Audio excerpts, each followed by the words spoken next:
जय श्रीराम जय श्रीराम जय श्रीराम। प्रिय श्रोता बंधु, भक्ति मार्ग तरफ आपण मानंकु मोर स्वागत। आपण माने श्रवण करूछंती सेही महान महापुरुष जगतर नाथ परम ब्रह्म श्रीरामंकर जीवनी गुण गारिमा उपरे आधारित श्री संत तुलसीदासंक लेखनीकृत श्रीरामचरित मानस आम्भे माने वर्तमान बालकांडरे पदार्पण करिछु। बालकांडर किछि अंश आपण माने श्रवण करिछंती। सेही बालकांडरे श्रीरामंकर जन्म होइछि। श्रीराम बाल्य लीला करिछंती। तापरे सुबाह मारीचर उपद्रव होइछि। सेथिपाई ऋषि विश्वामित्र अयोध्या प्रवेश करी श्रीराम और लक्ष्मण को नहीं जाउछंती सेही यज्ञ रक्षा निमंते। आसंतु आगको जिबा आउ कोन हेउछि संपूर्ण रूपे श्रवण करिबा। नारायणं नमस्कृत्यं नारो चैवं नरोत्तमं देवीं सरस्वतीं व्यासं ततो जये मुदीरये मूकं करोति वाचालं पङ्गुलङ्घयते गिरि यत्कृपातमहं वन्दे परमानन्दमाधव परमानन्दमाधवम्। संपे भूपरिषिः सुत बहुविध देयसीस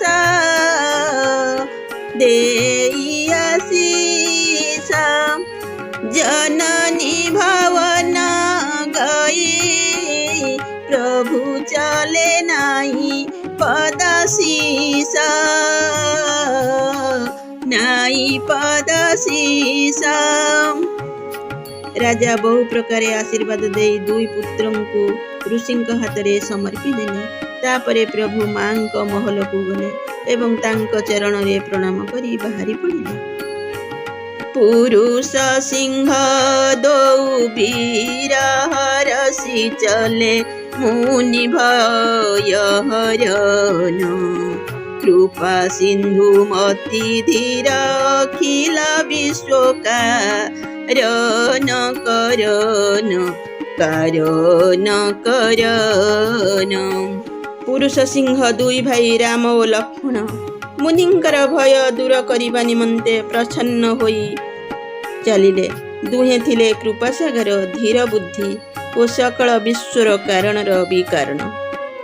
अरुण नयन उरबाहु विशाल नीलज तनु श्यामत माला कटिपट पीत कंसे बर भात रुचिर चाप सायक दोहु हाथ रुचिर चाप सायक दोहु हाथ।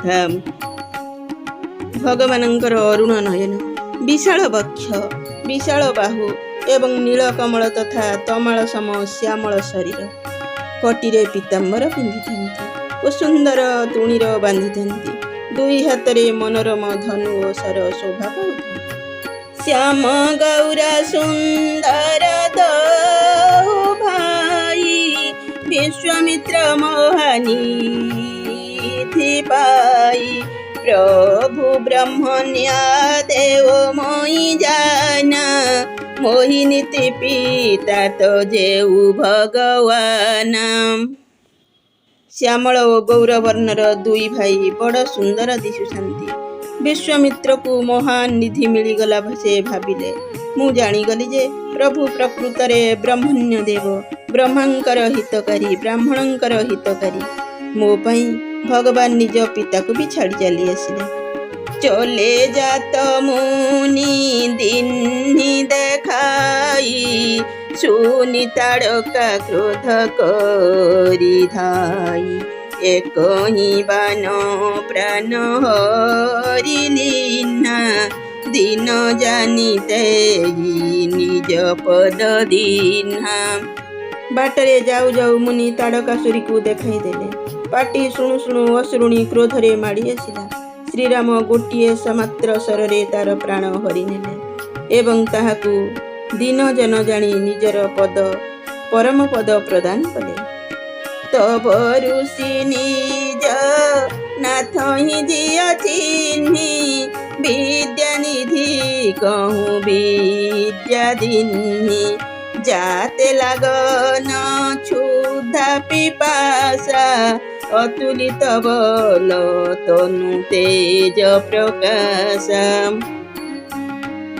एथिरु ऋषि विश्वामित्र प्रभुंकर प्रकृत स्वरूप जानिनेले एवं प्रभुंकु विद्यार भंडार बोली जानी मध्य लीलार मर्यादा दृष्टि दुई भाई को एपरी विद्या देले जद्वारा आउ क्षुधा तृषा लागिब नहीं एवं शरीर रे अतुलित बल और तेज प्रकाश पाइब। आयुध सर्व समर्पी कई प्रभु निज आश्रम आनी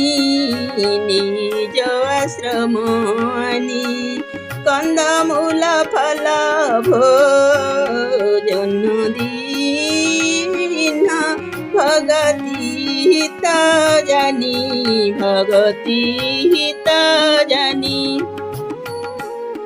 समस्त अस्त्र शस्त्र दे से प्रभु श्रीराम को निज आश्रम को नहीं गले एवं ताहांकु परम हैतेसी जानी भक्तिपूर्वक कंद मूल और फल भोजन कराइले।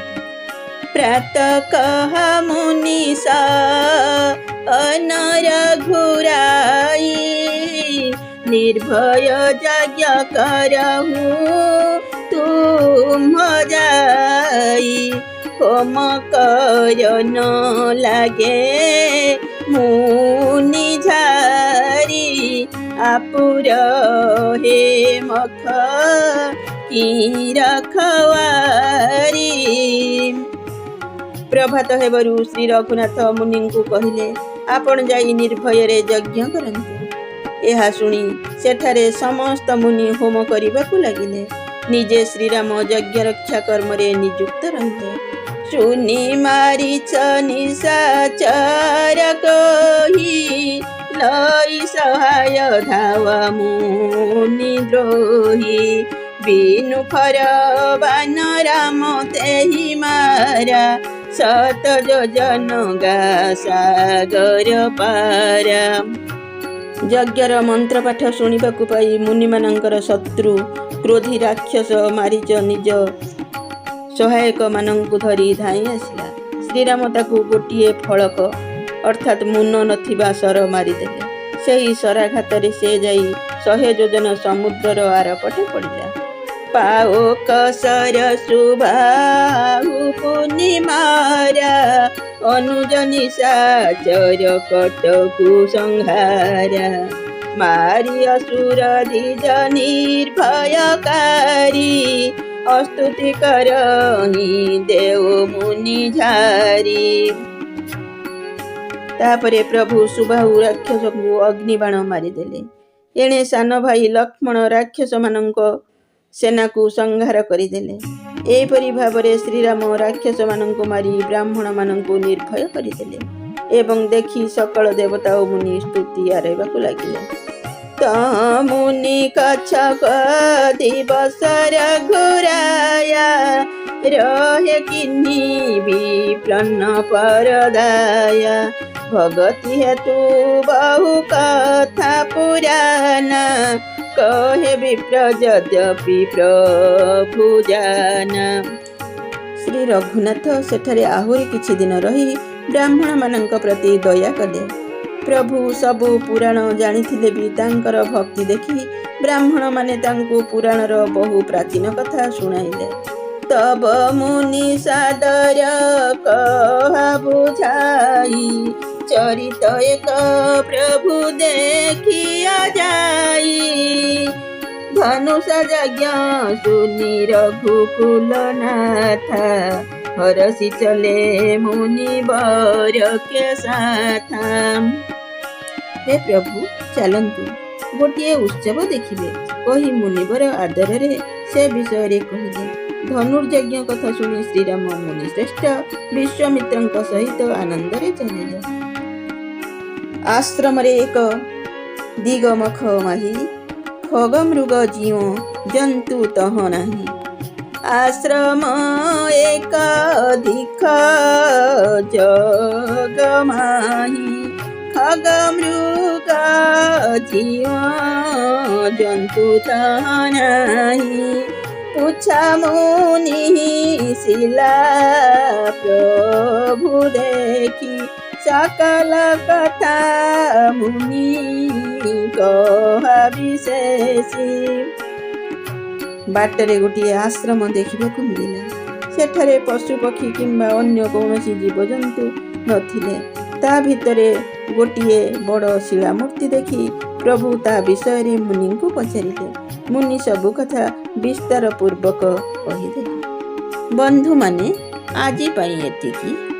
ପୁଣି ସାକ୍ଷାତ ହେବ ଆଗାମୀ ଅଧ୍ୟାୟରେ। ଭୀମସ୍ୟାପି ରଣୁଭଙ୍ଗ, ମୁନିରପି ମତି ଭ୍ରମ। ଯଦି ଶୁଦ୍ଧମଶୁଦ୍ଧ ବା ମମ ଦୋଷ ନ ବିଦ୍ୟତେ, ମମ ଦୋଷ ନ ବିଦ୍ୟତେ, ମମ ଦୋଷ ନ ବିଦ୍ୟତେ।